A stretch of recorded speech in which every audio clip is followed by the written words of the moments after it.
Hey everyone, Backyard Farmer Pat here. Today is an extremely exciting day for me. Yesterday, I moved into my forever home. The movers came yesterday, they moved the furniture in, and now I am here. So, as you guys know, a week or so ago, I created my bed and I showed you how to create your galvanized steel bed versus your wood bed. So, I have my bed ready. And a few weeks ago, I actually started some seeds.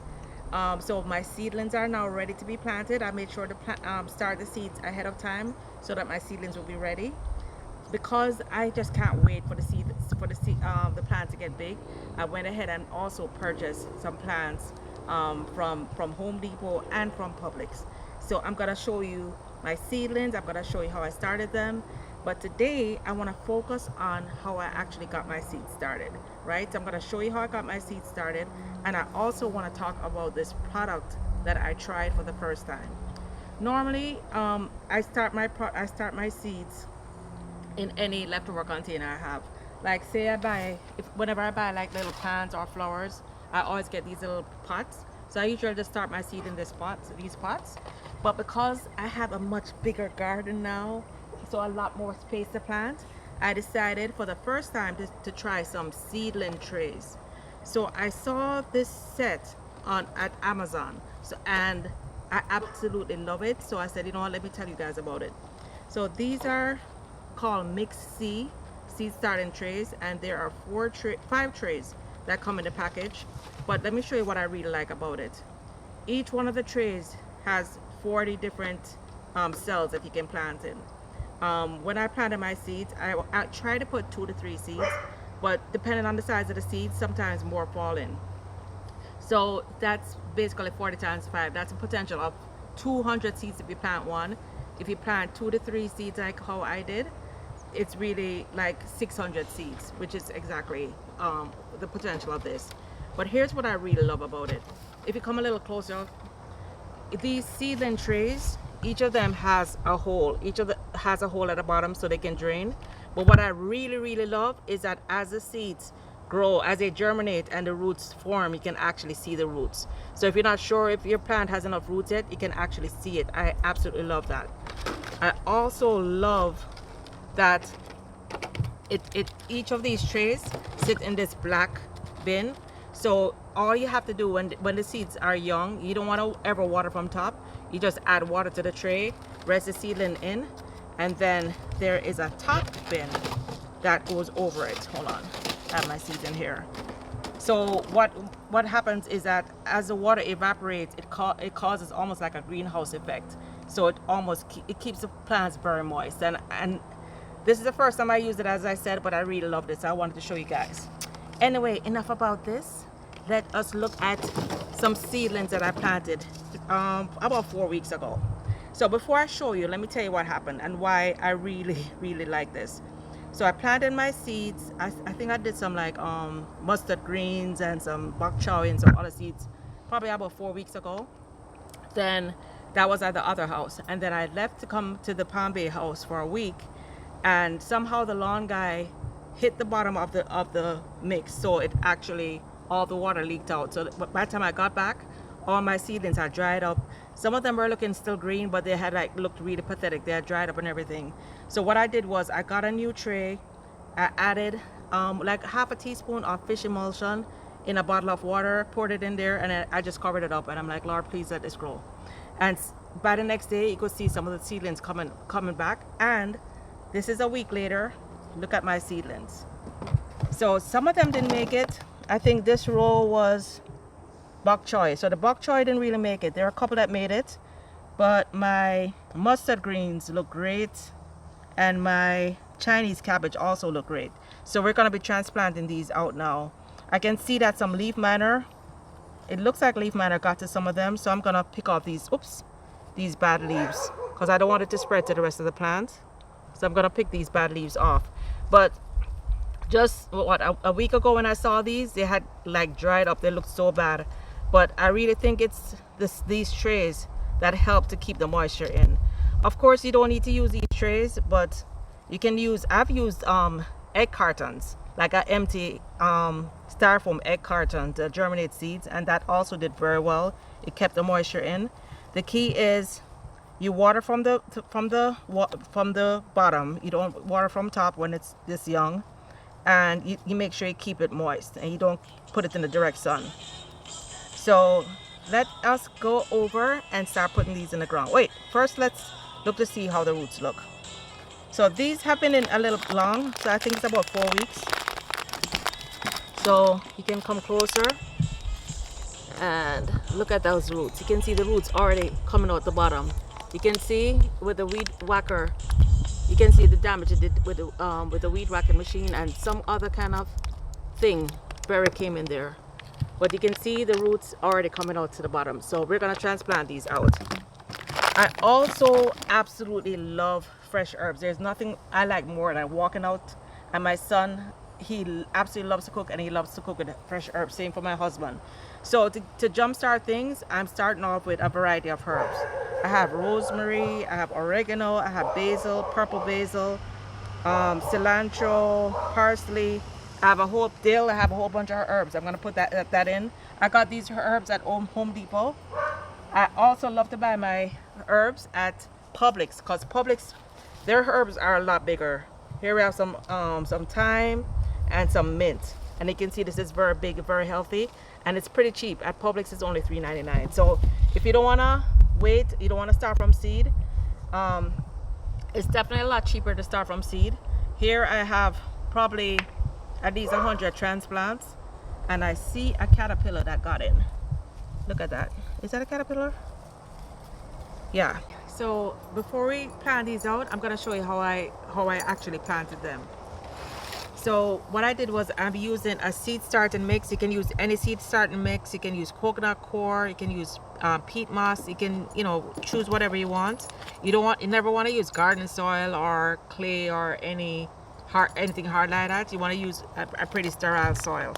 So you can either use a seed starting mix that's made for that, or you can use like a coconut coir or a peat moss, right? When you're starting a seed, you don't really need, the seeds don't need nutrition at that time. The seeds really have all the energy and everything it needs to germinate, so you don't need it. What it needs is moisture and a soil medium. So here I started the seed starting mix. Seed starting mix are normally very, very dry and flaky. What I did was I soaked it very well. So if you look at this, you can see this is very, very moist. You can see it's very, very moist. So I always start with wet seed starting mix. Some people actually water it after, but I don't like to water it because some of these seeds are very, very small. So you don't want to water it and let the seeds wash away. So I always start with my tray very wet, right? So you can either soak it, or you can add water to the bottom, and then the water will actually just come into the soil from the bottom. So that's fine. So now that we have that, what I'm gonna plant today is red Russian kale, black red mustard, Dutch cabbage, and broccoli. And what I'm doing is actually reading labels. So just to make sure I know what I actually planted, I labeled each row as to what I'm planting. So here I'm gonna do my red Russian kale. And if you look at my previous videos about seed starting, you always start seeds that are in season, right? So right now it's December in Central Florida. So I am starting seeds that are good for Central Florida. So let's first start with our Dutch cabbage. I've never grown cabbage before. South Florida is where I'm moving from, is normally too hot for cabbage. They'll grow, but they don't fully form.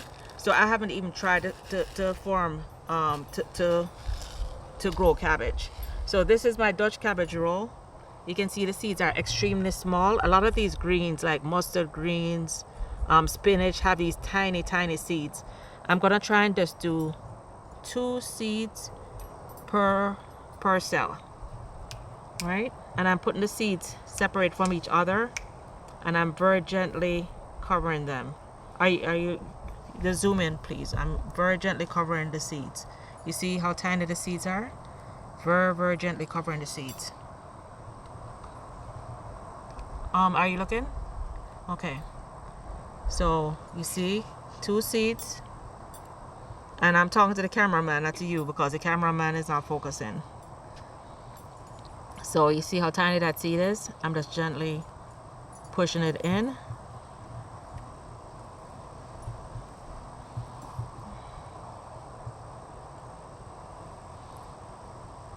Two seeds. And the reason I'm being really careful, when I planted out the other tray that I just showed you, each cell has multiple, like 5, 6, 7 seeds. And my dog Stormy, my dog just took off. We don't have a treat. We don't have a fence yet, so my doggy just took off to the neighbor's house. But treat is a word that always gets her coming. Come, Stormy. Yeah, I'm getting my fence pretty soon. So got 2 seeds in each, right? And what you can do if you don't want to stick it in with your finger, actually this comes with a little tool. All right, I was about to say that these sets comes with this tool that is ideal for pushing the seeds in, so no need to use my fingers. I actually lost my cameraman, so I'm gonna have to hold the camera. But as you can see, I covered these back up, and you can see the condensation that's in the actual container. This is what keeps the moisture in. Let me show you. So my greens are looking absolutely beautiful, and I'm gonna plant these out. I went ahead and off camera, I went ahead and planted the rest of the seeds. I have Swiss chard, broccoli, Dutch cabbage, red Russian kale, and what is this? Oh, giant red mustard. You guys know I absolutely love mustard greens. So this is gonna be my first time having giant red mustard. How this tool works is that you just press the seed in like this. So I went in yesterday off camera and I pressed the seeds in. Very, very easy. All right. And in this, I wanted to show you what it looks like, what the potting mix looks like before you actually use it. And as I said, you can use peat moss, you can use coconut coir, or you can use seed starter mix or a light potting mix. What I meant before was that it's dry and it's very light. I didn't mean flaky. Flaky is when you don't lotion your legs, but you can see this is super light. It's almost like a dust. The reason why you want your potting medium to be extremely light is because you want the root to be able to spread. Anyway, enough of that. Let's get to planting. I'm gonna have to set the tripod up so that you guys can see how I'm gonna plant these out. So I'm gonna plant it in this first bed that I made over here.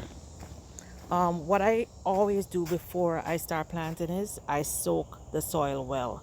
So I actually soaked the soil, or what I thought, I soaked the soil for like 5 minutes, but then when I came in and turned the soil over, it was very dry underneath, so I had to come back and dig down. Now you can see the moisture goes all the way down, so this is good and ready for me.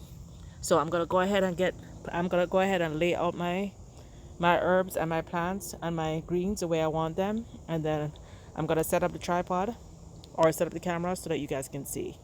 All right, what I'm gonna do is put my herbs along the edge so that when I come out from the kitchen I can get to the herbs first, and then I'll spread the greens out. But I'll be right back. All right, so I set my camera up, and I think I can see the whole, you guys can see the whole bed. So let me show you what I'm gonna do to plant them out.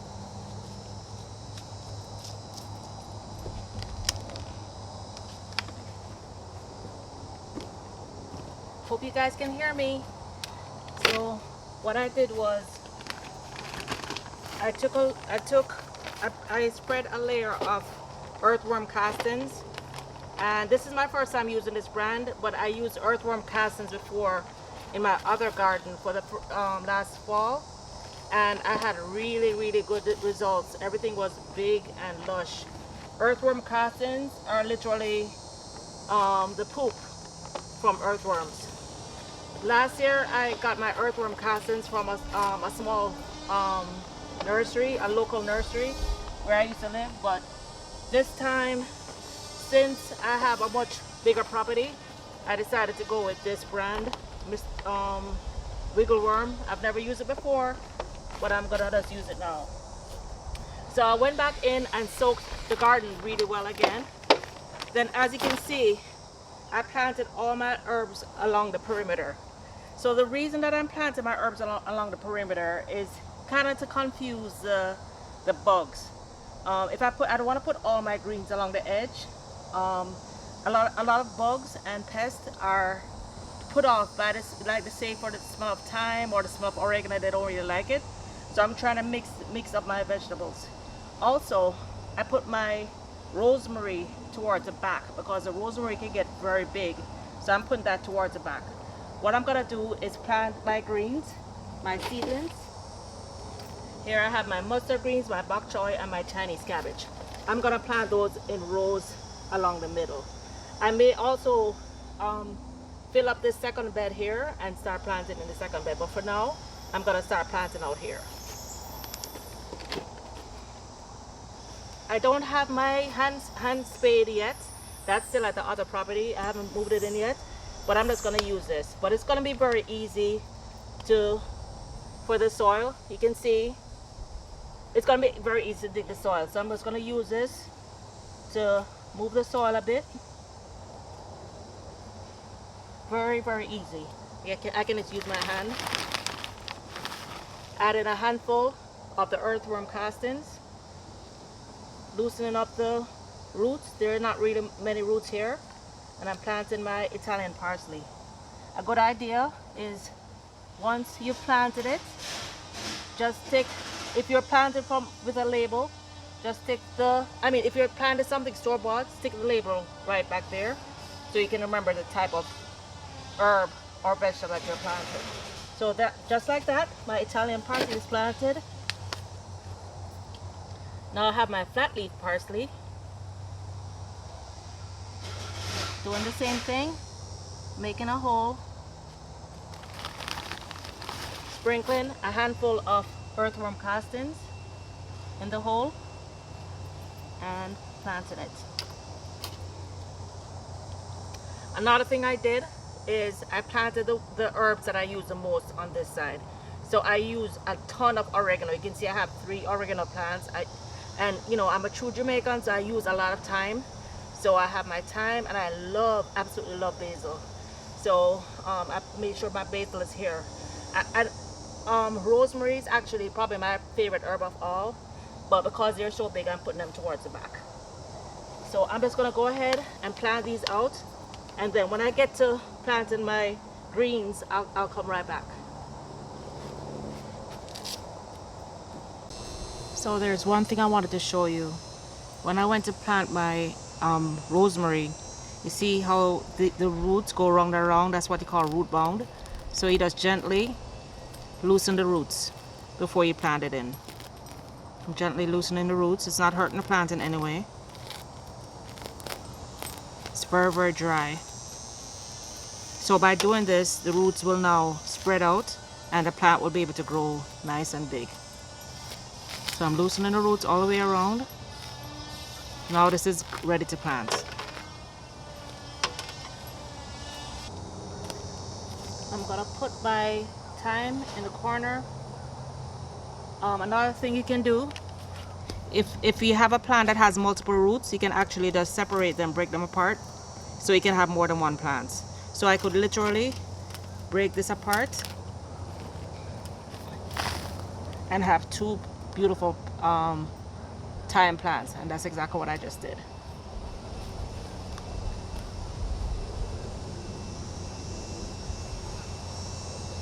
Each of these thyme plants are going to grow into fully grown plants.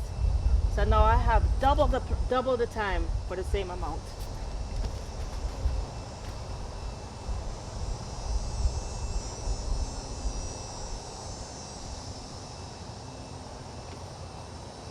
Instead of me spending $3.99 times 2, I spent $3.99 once, and I have 2 plants. So now I'm gonna, I think what I'm gonna do, since the herbs basically took up the whole garden, and of course these are gonna get bigger, I'm gonna put only one layer of, I think I'm only gonna do one layer of mustard greens along the center. My mustards get huge. So this is gonna primarily be a herb bed with one layer of mustards in the center, and then I'm gonna plant my other greens in a second bed.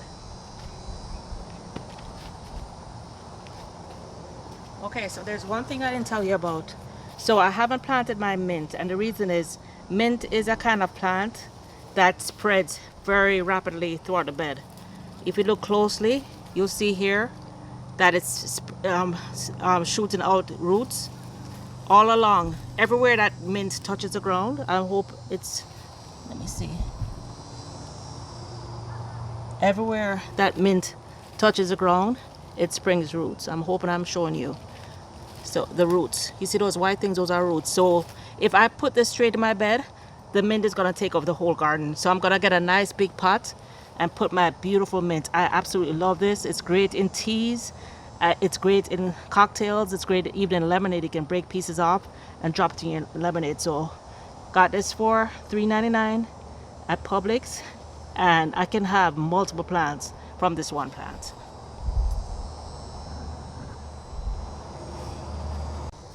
Okay, so I was busy talking to the camera, not realizing that the camera overheated and turned off. But what I did was, you can see all the way down the middle, I planted out my mustard greens. Maybe one or two Chinese cabbage snuck in, but it's primarily mustard greens that I planted down the middle. And what I did first was I sprinkled some more of the earthworm castings along the middle. I want to show you what they look like when I took them out. So this is one that I just took out, because I really and truly tried to do maybe 2 to 3 cells, seeds per cell. But of course, as you can see, the mustard greens are tiny, so multiple came out. What you can do here, you can easily, especially when it's wet, you can just easily separate them, right? And you can plant them out like maybe 2, or you can just break the tops off. But I like to just separate them and plant them all over. And what I'll do with the remaining, so look at this. All right, take this and easily, you can see that earthworm castings, very easily just pop it in there.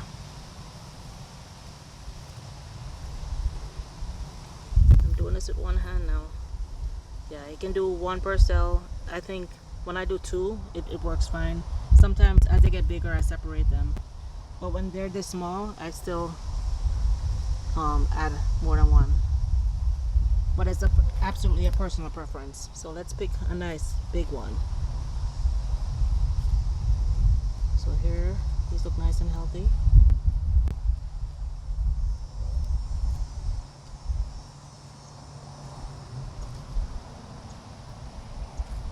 Let's just take this one. This is one. And this is going to be my final one in this bed. So this is going to be my mustard green bed. And can't have too much mustard greens. What you can do, if you want to share this, you know I'm all about sharing also. You can take some of these extra seedlings or some of these and add some soil to all these pots that you just used and share with a friend. Always share with someone.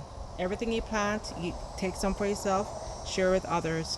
Alright, so whatever I didn't plant today in this bed, I'm gonna work on this second bed. Add some soil, add some earthworm castings, and plant the rest out. All for now. Thank you so much for watching this video. Let's go out and plant a seed today. You can see you have many options as I showed here. You can plant a seed, plant from seed. You can plant from a start, or you can plant from a cut-in, which I didn't show you today, but I have videos on that. But just go out and plant something today. There's nothing that is more delicious. There's nothing that's more rewarding than eating from your own garden. And in no time, like right away, I'm going to be eating the most delicious herbs from my garden. Alright guys, till next time. Let's plant, grow, eat together, and don't forget to share this link. Don't forget to share this video, and don't forget to share what you're growing. Please also follow me on Instagram, where I do post a lot more videos and content. Thank you. Bye.